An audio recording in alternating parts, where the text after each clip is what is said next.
Hello, friends. I know it looks a little different. The building that I was in had a power outage about an hour ago, and so I grabbed the little equipment that I could and I dragged it into another building. But I'm really happy to be with you. My name, as you know, is David Paskin. I am your Torah Tech Guy, and as always, my goal is to share with you great tech for your great Torah.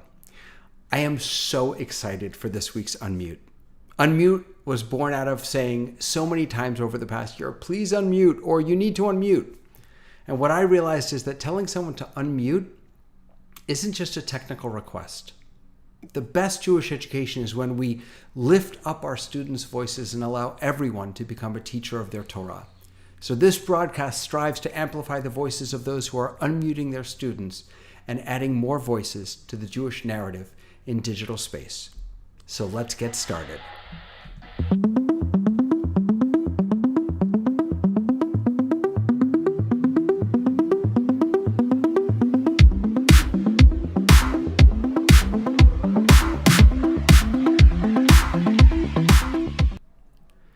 My guest today is Sara Wolkenfeld. Hello, Sara. How are you? Hi, David. I'm well. How are you? Good, thank you. Sara is the Chief Learning Officer at Safaria, the online database and interface for Jewish texts. She's passionate about expanding Jewish textual knowledge for all. Sara is also a fellow at the David Hartman Center at the Hartman Institute of North America. Her previous experience includes serving as Director of Education at the Center for Jewish Life, Hillel at Princeton University, as part of the OU's Jewish Learning Initiative on campus. She studied Talmud and Jewish law at various institutions of Jewish learning in Israel and America, including Midreshet Lindenbaum, Drisha Nishmat, and Beit Morashah. She speaks on various Jewish topics at synagogues, schools, and university communities. Sara lives in Chicago with her husband and their 5 children. If you're watching on YouTube or Facebook and you have questions, please feel free to unmute yourself by adding your question to the chat on either of those 2 platforms, and we'll get to as many of those as we possibly can. Sara, I'm so honored that you're here with me today. Thank you so much. Let me just start by asking, how are you? I'm well. I am like everyone dealing with so much and a sense of wow, is this really over? Are we moving post-pandemic? But I also am so tremendously lucky to have been working in the online Torah space during this crazy time for the Jewish community, and that the feeling of that is definitely uplifting overall and is staying with me even as we transition out of this crisis. Yeah, I definitely want to ask you about how has Safaria and your work at Safaria, how has it changed over the course of the past year? But first, maybe I'd love to know a little bit more about what your role is at Safaria. Chief Educational, what does that mean? It's a great question. When I started at Safaria, I had a different title. I think I've maybe cycled through a few different titles actually. But what we've come to believe over time at Safaria, I think it influenced the initial vision as well, is that anyone who comes to Safaria, anyone who comes to our site, is a learner or at least a potential learner. So unlike other websites, I don't think in terms of users at the website, certainly not customers. People who come to Safaria are learners. And it's my role and the job of my department to think about what is that learning experience going to be? What's the best learning experience that we could provide to people who are coming to the site? And that touches on questions of content and product and engineering, as well as the actual materials on the site. What can we create? What can we craft that will give great materials for other educators to use to educate their audiences, but also for just anyone coming to the site? What's that learning experience going to be like? You all have been pumping out updates and new aspects to Safaria. Like, it's been crazy. It's just been amazing. Even just the new look of the, I forget the name of it, the bar on the side. I just saw the post a day or 2 ago, and it's beautiful. It's just beautiful. What I is? like it. Yeah. What has this past year looked like at Safaria? Have things changed? Have you just doubled down on your vision? I would say that there hasn't been a fundamental change, but certainly there have been opportunities to think about which of our priorities we want to focus on in this moment. So the work is the same. The work was intensified. Certainly, there was a huge outcry for online Torah in a way that we had maybe not felt in the same way previously in March 2020. And it just gave us an opportunity to think about, what does this space look like now that people are so reliant on it? So as an example, you mentioned the redesign of the sidebar. One of the pandemic features that we put out pretty early on in the pandemic, actually, was the option for Havrutza on Safaria. We have our own video conferencing. Yeah, that's an amazing feature. And it's all Yeah, built right into Safaria. we love it. And it's something that we had thought about beforehand. It was part of the vision. We've always wanted to make Safaria a more social place, and a place where you can actually not just connect to Torah, but connect to the people who are learning the Torah. And the pandemic was a moment for us to say, we've thought about this, we've toyed with this. Now everyone is thinking about this. And so this is a good time for us to double down on that piece of our vision. So has that taken off? I mean, what's the usage like there?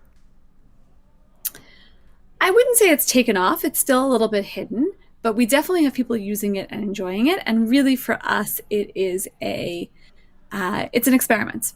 I don't think that the way it exists now is the way that it will exist in its final form, or maybe this plus. We put it out there as an experiment, and we've been enjoying experimenting with it and hearing from others the ways that they're experimenting with it. I would also say, because it's, even if your listeners are avid Safaria users, they might not know that we actually have a hidden side to that feature as well. So on our website, you can go and you and I, David, next time we do this conversation together, we could do it over Safaria. You know what? I didn't even think about that. Now I'm embarrassed. We should have done it as a Havrutza. You're right. So next time we can actually learn Torah together on Safaria. But anyone can do that. The other piece of it is what we call Havrutza Roulette, which is you could think of it as speed dating, but for Torah. It allows groups to say, yeah, we'd like to learn. We have our rabbi's source sheet, or we've created some Torah together, or we've decided this is the text that we're studying together, and we'd like to do this. And we can sort of create like a private space on Safaria where you and 50 of your closest friends can come, and everyone gets randomly paired with each other. So that's not outward facing yet, but that is something that was built in tandem, and we want to sort of experiment with both of those pieces to get a sense of what would work best and what really is worth pursuing. How much of this past year has been throwing spaghetti against the wall to seeing what sticks? I think for a lot of us, that's what it's felt like in some ways. I mean, I think there is a way in which I don't know if it's throwing spaghetti against the wall. At Safaria, we're always iterating. We're always experimenting. We are, I don't know when officially you become not a startup anymore. We've been in existence now for 7-8 years, and we're a constantly expanding team. So maybe we don't get startup status in that sense, but we certainly have that mentality. We're always willing to try new things. But again, I think everything that we tried during the pandemic actually was just picking up on a thread that was already core to our vision. We really have always had these pieces built in, and so it's just given us some opportunities to play in different ways. But we're very mission driven at Safaria, and that's remained the case. Yeah. What is it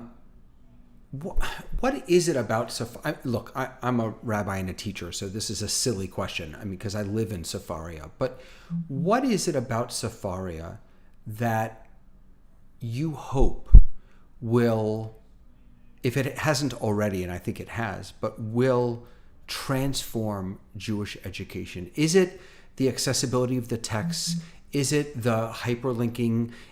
What's the killer feature that you think really is, this is what can really transform the way Jews learn? I think it's all of that. I think for me, it's the combination of the accessibility with the interlinked texts.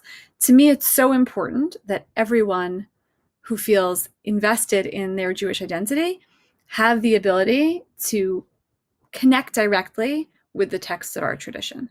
I think that a lot of Jewish education winds up being a highly mediated experience. You know that something is true. You know that a Jewish belief exists because people have told you that. And I think teachers are very powerful. I'm a teacher. I love that. But I also want everyone to have, at least occasionally, the experience of actually touching the stuff of the Jewish library on their own. And I think that the site that we have built in our building gives people the ability to do that, and gives really people who would not otherwise have the ability, wouldn't feel comfortable walking into a Beit Midrash, a Jewish house of study, and just pulling books off the shelf. They don't have access to that. They would feel intimidated. It's all in Hebrew, whatever the holdup is. I hope that everyone can walk into Safaria's Beit Midrash and feel empowered to engage with our texts. Yeah. Now, I want to make an admission to you that I'm embarrassed about, and I'm hopeful that you can help me. I don't remember where I saw it or heard it or read it, but I read something really powerful about Safaria and your work there, that the power of Safaria, at least in part, is for students to explore texts and connections in real time, that they are empowered through the tools that Safaria offers. And here's my admission. My admission is that I've been blowing that. And because what I do is I use it as a resource to put together source sheets that I then share with my students, as opposed to what I think I should be doing, which is building a source sheet with them, or empowering them to build a source sheet for their own Torah. How do I help? How do I, right? What am I doing wrong? Because it's such a powerful resource for me. Every time I have to teach a class, the first place I go is Safaria. First, I search for other people who've taught this class before, because why recreate the wheel? I can build off of other people's knowledge. But I do feel like I'm missing some of the point of the democratization, the empowerment that Safaria offers. It's a really tricky thing, because I know for myself with new technology is that it's always the most comfortable if you can keep doing what you've basically been doing and just feel like you're doing it a little better, a little more easily, a little more efficiently. And that's essentially what you're describing, that Safaria gives you a better way to grab the information for your sheets, and a great and efficient way to build your sheets, and maybe even a great way to share those sheets out. The hope, as you mentioned, is that people will eventually get to the point of actually transforming their pedagogy based on what's available. And I think, the question that I would ask you to use to challenge yourself and think about getting to that next stage is, why build the source sheet? What are you building on that source sheet? So if the answer is, well, I'm going to print this out and I'm going to give it to my students and we're going to read off the paper, then I that's a good answer. And that would be a reason to just build a source sheet. Again, just a little faster, a little better, a little easier than you have in the past, and use Safaria to build it.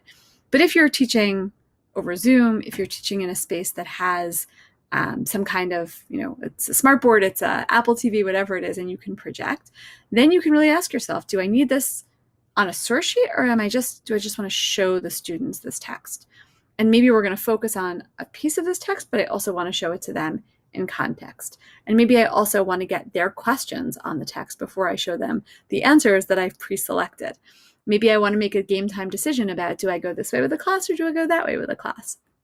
And all of that is something you can do by not putting everything on the source sheet right away, or if that's too uncomfortable, not sharing the source sheet that you've made, but instead sharing from the sources. And so part of my work is guiding educators through that process of rediscovering what their classes can be. And in some ways, that's the most exciting part of my work. Yeah.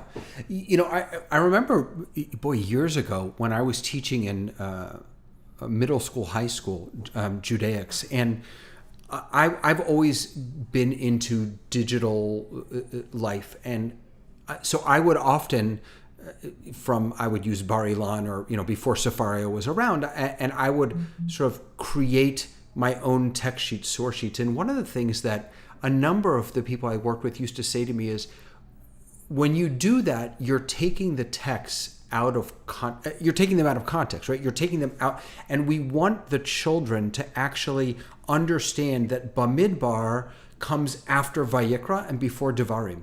And Safaria, in some ways, allows us to do that in a digital way, right? We can you see a text in context through Sefaria, which is really very powerful, I think.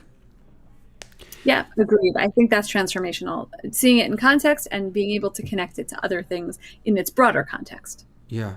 So I want to ask you two more questions, and I don't want to take up too much of your time. I know you have people in your house. Shabbos is coming. I'm so grateful for the opportunity to say hello to you. What is something that, I'll ask both at the same time, then you can do what you like with them. What is a real success that Safaria has felt this past year? Something that's just, boy, it's been amazing.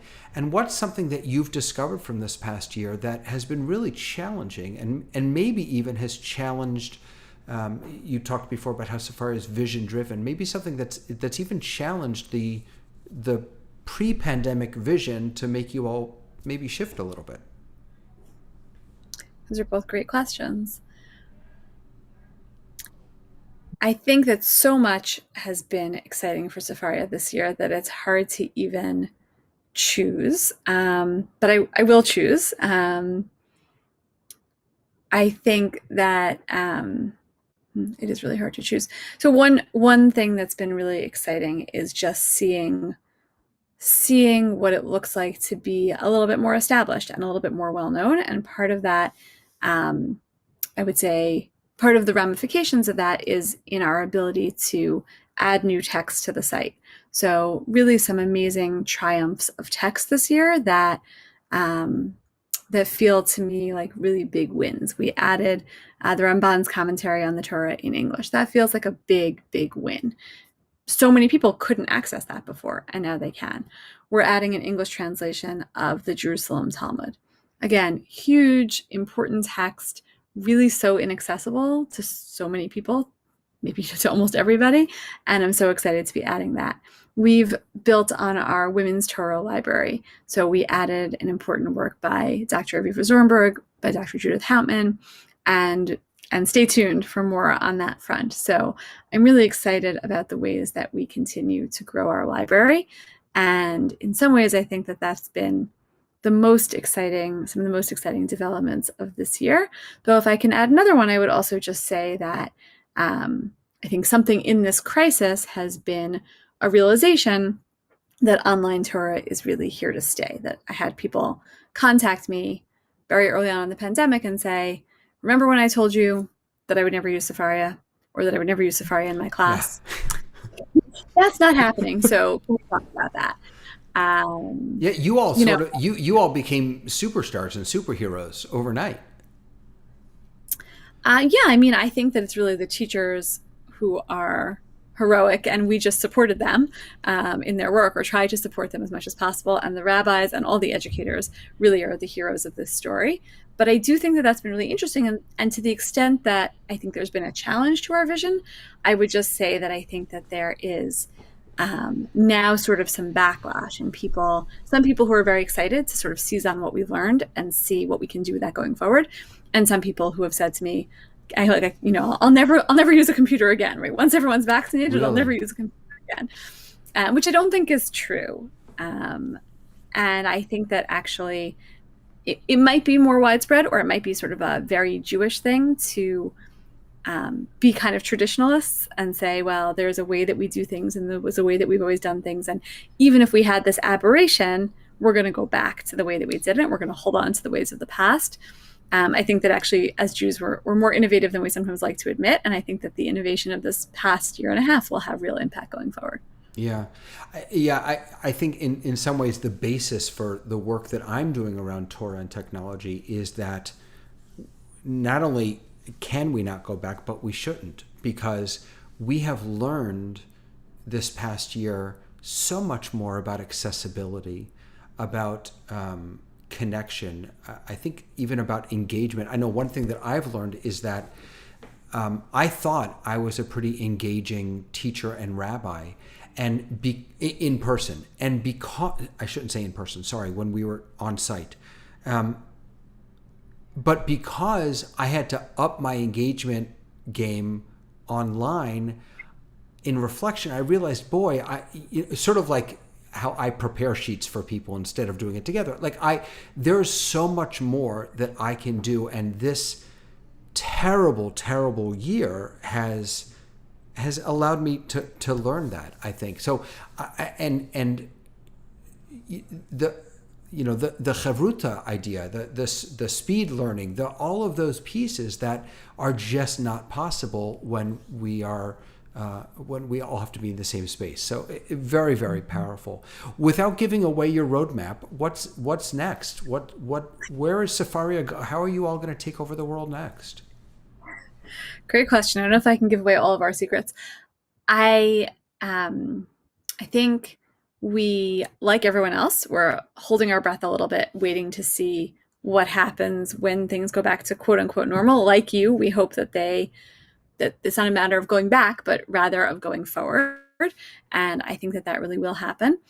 A few things that we're thinking about going forward. One is building out this social component. So as I mentioned, Havrutza and Havrutza Roulette are just sort of prototypes for wrapping our brains around what does it mean to come to Safaria and not just experience it as a library, but really feel it as a Beit Midrash where other people are also present and learning. I think that's something that's one of the features of a Beit Midrash, is that whereas a library is a kind of solitary, quiet space, a Beit Midrash, a Jewish house of study, is always interactive and always engaging, and there's always other people there to talk to.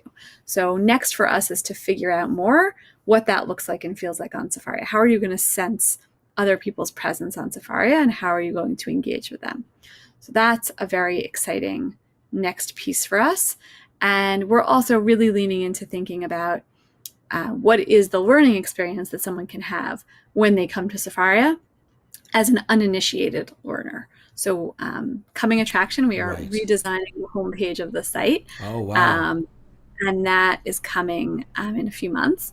And along with that is a lot of thought about what it means to take someone and say, it's not just that we want you to use our site. We want you to become a learner of Jewish texts, and how are we going to engage you in that process?